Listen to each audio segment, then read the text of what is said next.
Hey, what's up guys, welcome back to BeamNG Drive, and today I think I may have found the best off-road race buggy or off-road racer in general, because this thing right here is actually really good off-road. As you can see by the bumps, we're going 80 miles an hour, 90 miles an hour down this, and it's just taking them like a champ. Now the good thing about this truck, buggy, whatever, is that whenever you hit bumps and stuff, the ass end isn't going to come flying up because obviously the engine's in the rear and that's a lot of the weight. The cool thing about this thing is a few different trims of it, and it also has a few different cameras. Like right, this one we're in the passenger seat, this one we're on the rear left trailing arm, and now we're on the front wishbone suspension, and we're back to orbit. So there's a few other cameras, and this right here is the vehicle. It's the Trackfab Apache. So obviously, as you can see, there's a few different configurations. So the difference between the regular one and the Solo is, as you can see by the difference, there's the Solo is only a one-seater, while the regular is a two-seater. You got the Desert Limited Sprint, the Desert High Output Sprint. So this just makes a little bit more horsepower than the other one, about 1.5 to 2 times the amount. And then you have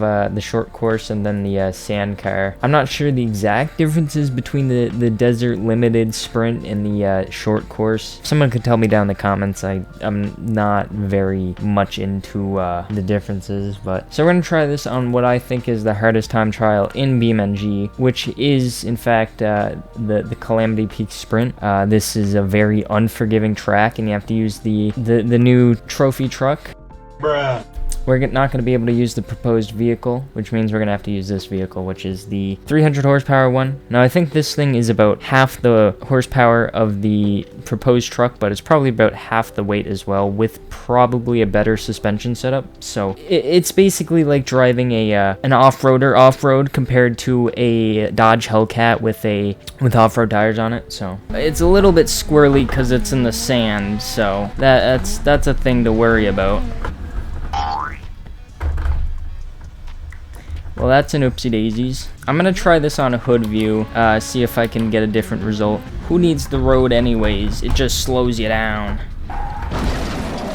Hey, you know what? We're on sand. We'll try the sand car edition. I hope I'm not talking out of my ass that this is a good vehicle, but I sure hope it is a good vehicle because I want it to beat it. So this now has the VQ in it, so we're gonna get our ears blown out by a G37 the whole time. This sand is really deep. It's supposed to have sand tires on it. Why is this so freaking hard? Holy Jesus! The interior of this thing is actually pretty nicely done. I like how it looks. I have no clue where I am right about now. Hopefully we're doing good. It should be fine.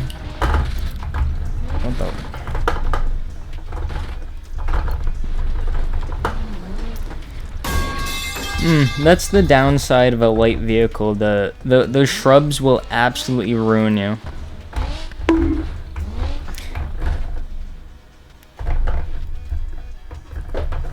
Well, that was interesting. Oh shit, that's rocks. Oh, hey, would you look at that? Rocks did not kill this thing, unlike the other thing, which it murdered. Cold blood. Really does not like the other truck. Those rocks just rip it apart. When the surface you're driving on isn't 7 feet of quicksand, it actually kind of handles pretty well other than that, but I think that was a skill issue on my part. Oh no. Oh, of course it would flip. Of course it would do that, because it has a strategically placed bump that kicks up the rear end of this thing, and then the front end just kind of does whatever and then hits another bump. Once you get to know this thing, you start to like it. It has a good personality because it struggles at a lot of other things, but you know what? When you know its personality and how it behaves, you can easily do stuff with it, which is good. How I find driving this thing is like sailing a boat, but like driving the other rally truck, the SP Dune Kicker, is like kind of piloting a yacht, if you know what I mean? Because small boats, they get kicked around by waves a lot more, but big yachts have a hard time handling because they're so big and heavy.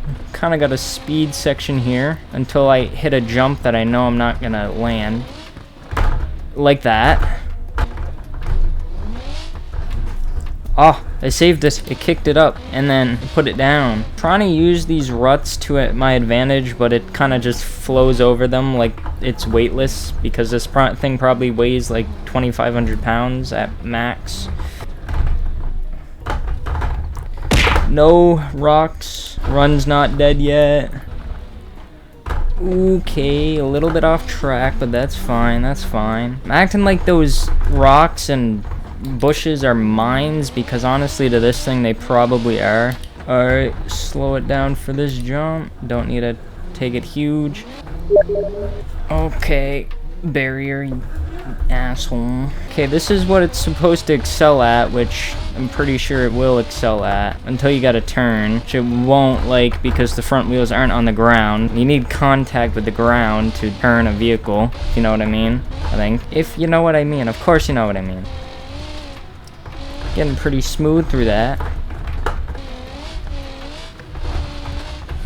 Well, we got better than my first finish of the last session with the SP Dune Kicker, but we're about 15 seconds off of being able to actually get it. So I'm gonna try that again. I think I can get it. I just need to not mess up just hard. You really gotta know how to read the force feedback meanings of this thing, because it really will help you with the surface you're on.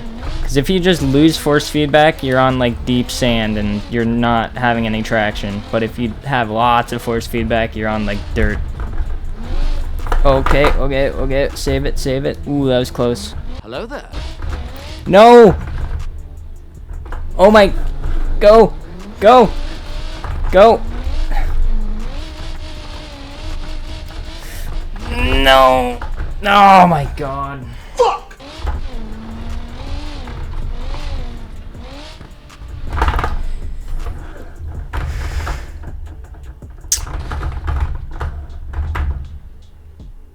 Alright, let's get this shit over with.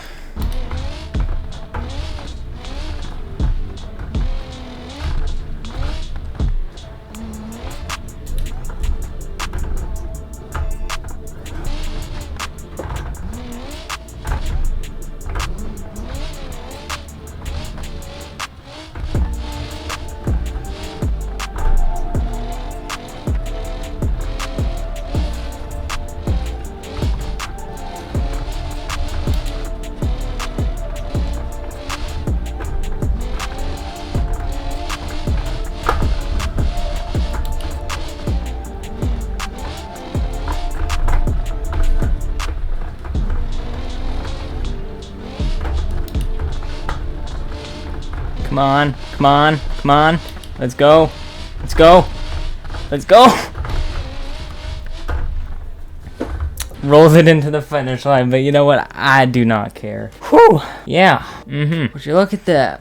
Well, that was fun. Obviously, we weren't able to get the 5 minutes mark, but that's fine. You know, that's fine. We still beat the SP Dune Kicker both times that we finished the race. So, I think that's gonna be all for this video, guys. If you think this thing is better than the SP Dune Kicker, make sure to leave a comment down in the comment section down below. Other than that, I'm gonna head off. I'm probably gonna have to go put like deodorant on or get another shower, because holy hell, that was a workout and I can feel the sweat down my pit. But yeah, see you guys in the next video. Bonk.